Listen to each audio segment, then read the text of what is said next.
So hi guys, if you are new here, my name is Alyssa and I am an avid reader. I love to post my book reviews, my book hauls, and also participate in book challenges. Today, I wanted to talk about every book I've DNF'd so far in 2024 and why. So the first book I want to talk about is Demon Tide by Lori Frost. This book was really disappointing. This is actually the fourth book in her Black Witch series.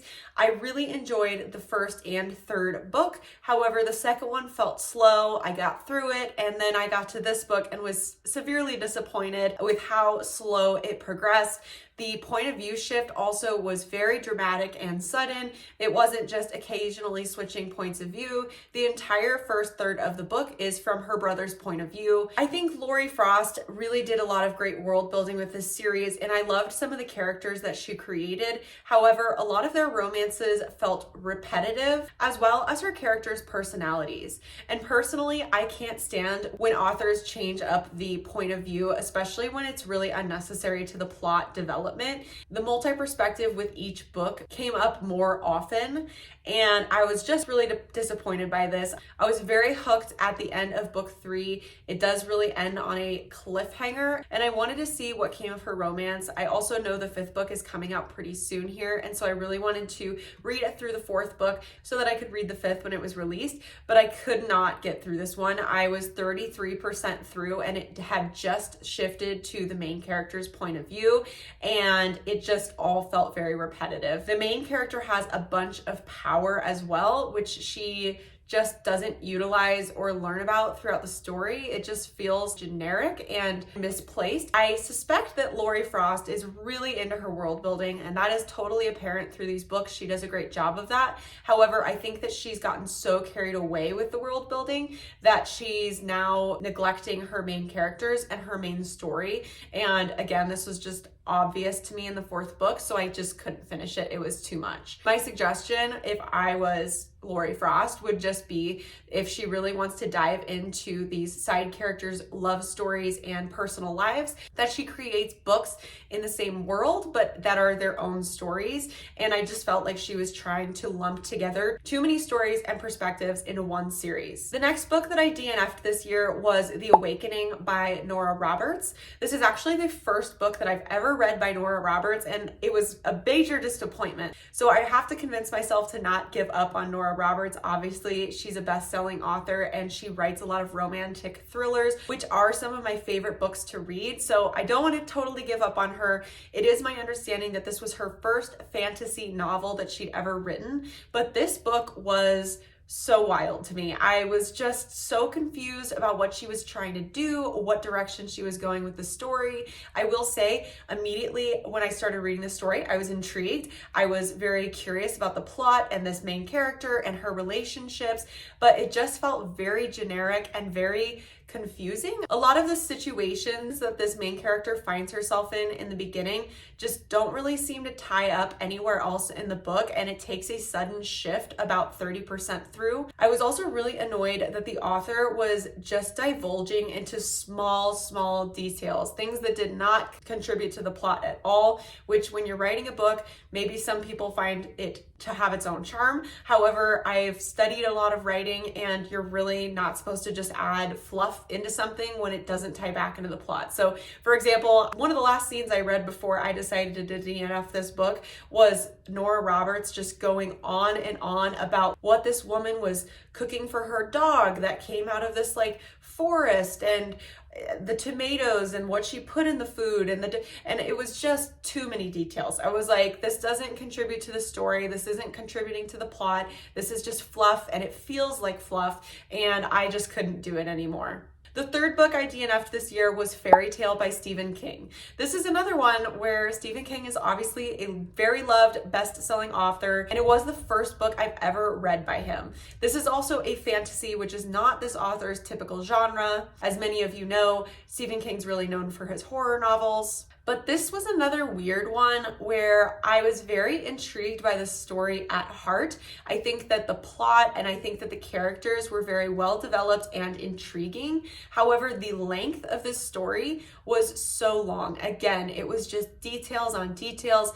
and I think I got about 80% through this book and I just couldn't do it anymore. I was like, this is moving so slowly. It almost feels like it's two different books. The first half feels totally different than the last half. I just couldn't make it to the end of this one. It felt like it progressed so slowly and I was so confused where the author was going with this story. Next up was No One Can Know by Kate Alice Marshall. This was a disappointment because I have read Kate Alice Marshall's books before. I read What Lies in the Woods and it was actually a 5-star read for me. It was one of the best books I think I've ever read. I super enjoyed it, but I've never read anything else from her, and I didn't realize that with her books, at least these two, there's definitely a pattern. Once you've read What Lies in the Woods, I feel like anyone who's read that book would immediately pick up on who did it in this mystery. I do actually have another one of her books on my physical TBR, which is These Fleeting Shadows. I'm curious when I read that if, again, it feels like the same book or if it really does feel totally different and maybe these two just happen to be similar to one another,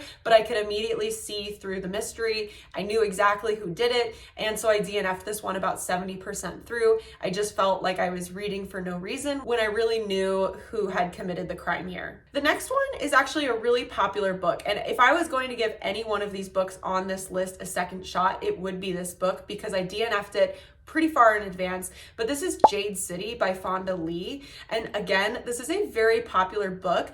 I think what threw me off is that I really love fantasies and I really love romance within my fantasy books. And I'd seen one of my favorite booktubers recommend this book who very typically read romantasies. So I thought I was getting into a romantasy with this book. Turns out there's no romance in this book. It is kind of based in a fantasy realm, but the plot has to do with the inner workings of this mafia, and that's just so not my type of story. So I read the first couple chapters in this one, and then I Googled if there was romance or something because I had assumed there was just based on who recommended it to me, and there is none. So I just really could not get into this one. However, if I was going to give another book a shot on this list, or would say disregard my opinion on a book on this list, it would be this book. The last two I wanted to talk about are by H.D. Carlton. So H.D. Carlton wrote Haunting Adeline, which is a very, very popular book. I did read Haunting Adeline. Really came out of nowhere. I did not know what I was getting into. This is before I was even watching videos or recommendations on BookTube, BookTok, Bookstagram.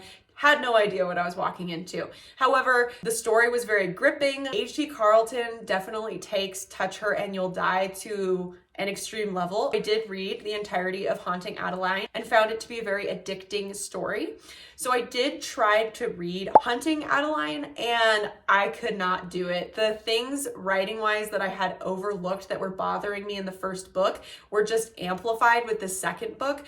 I just couldn't do it. It was very, very violent and so many triggers in this book. And I'm not someone who's normally particularly sensitive to triggers in books, but this was on a different level. If you're very into dark romances that are pretty violent, then this one may be for you. However, that was just not personally for me. And so I did DNF this one about 50 or 60% through. And then the last one I want to mention was also by H.D. Carlton, and this was Does It Hurt? Again, I could not do this one. I think the things that had bothered me about the way she wrote her main female character in Haunting Adeline were even more amplified with the main character in Does It Hurt? I got through the first 2 chapters and I think I had to completely DNF this one. I just could not relate to the main character at all. I found that she was very cold and very disconnected from the world, from other people, and I just couldn't connect with it. So I know a lot of people love these books. Again, I think that her taste is for folks who really, really love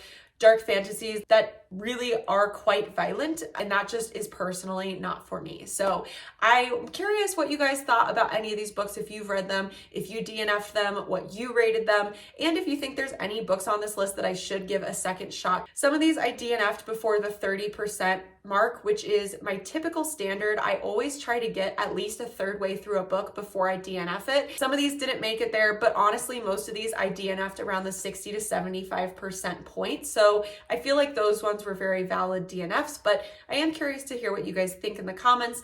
Thanks for watching, guys. Bye.